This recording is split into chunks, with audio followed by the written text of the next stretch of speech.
the boundary conditions for electric and magnetic field.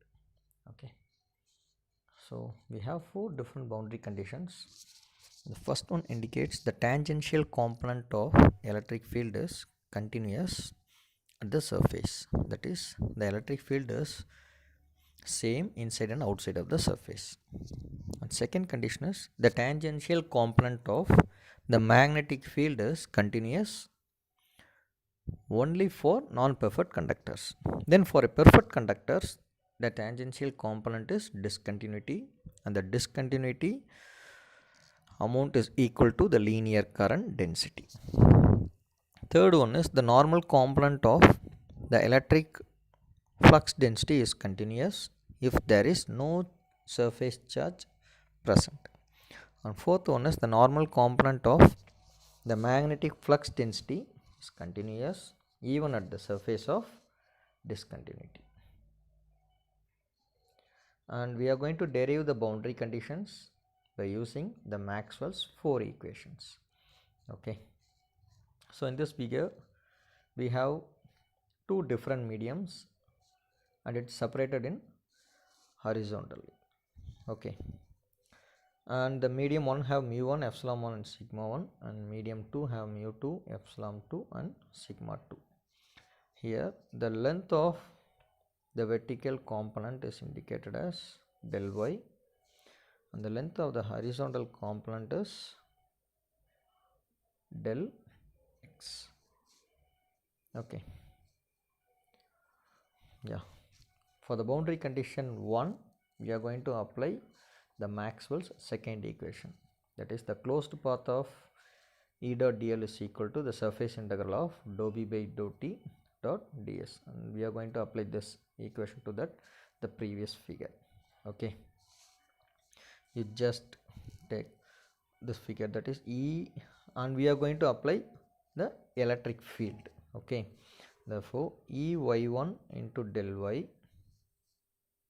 okay, Ey1 into del y plus the horizontal component is splitted into 2 and the length of the horizontal component is del x, therefore Ex1 into del x by 2, similarly Ex2 into del x by 2. Okay, and so these both have an opposite direction if you go for a closed path. Minus Eyy Ey2 into del y minus again Ex4 into del x by 2 minus Ex3 into del y by 2 is equal to dou b by dou t into ds, and ds is nothing but the del x and del y. Okay, if the horizontal component, that is the del x component, is equal to 0, we are shrinking the horizontal component to 0, then only the del y component will be present.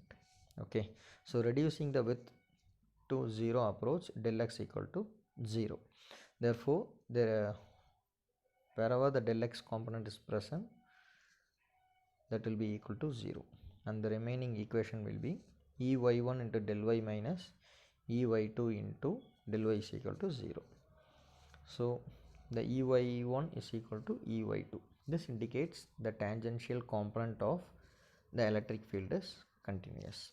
Okay, for the boundary condition 2 we are going to apply the first Maxwell equation. The first Maxwell equation is the closed path of H dot dl is equal to surface integral of j plus dou d by dou t into ds. Again we are going to apply this to the rectangle figure. Okay, and we will obtain hy1 into del y plus hx1 into del x by 2, similarly equal to the j plus dou d by dou t into the surface indicated as del x into del y. Okay, again if the horizontal component, that is the width is equal to 0, the equation remains hy1 into del y minus hy2 into del y is equal to 0. This indicates the tangential component is continuous. The tangential component is continuous. Okay, so far we have discussed about for the non-perfect conductor. If you are considering for a perfect conductor, for a high frequency current will flow in the nearby of the surface. Okay, therefore the horizontal component will have some charge density, and that is indicated as limit del x equal to 0, that j dot ds equal to jl. Okay, again if the Maxwell first equation is applied to that figure, then the equation that can be derived as hy1 del y plus hx1 del x by 2, and it goes like this. On the right hand side of the equation will have j plus dou d by dou x into del x del y.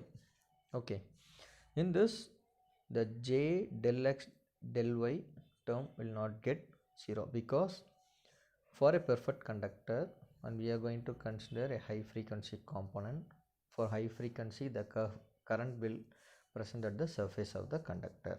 Okay, therefore and this term will get 0. Okay, therefore hy1 minus into del y minus hy2 del y is equal to that jl into del v.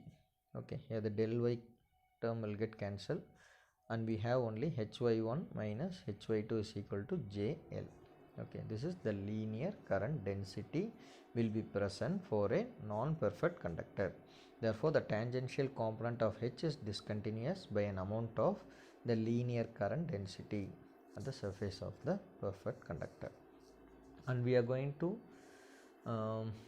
have the boundary condition 3 and 4 by considering a pillbox diagram. Okay, pillbox having the length del x, and it have the surface that is ds, and it is split up into medium 1 and medium 2.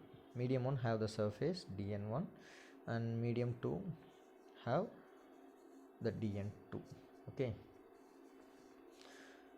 we are going to apply the Maxwell third equation to the boundary condition 3. So in surface integral of d is equal to volume integral of rho. So applying this to the pillbox, we will get dn1 into ds minus dn2 into ds equal to the rho ds into del x. What it indicates is whatever the present the components, that is getting into the pillbox minus getting out of the pillbox, that is equal to the charge density that is present in the pillbox.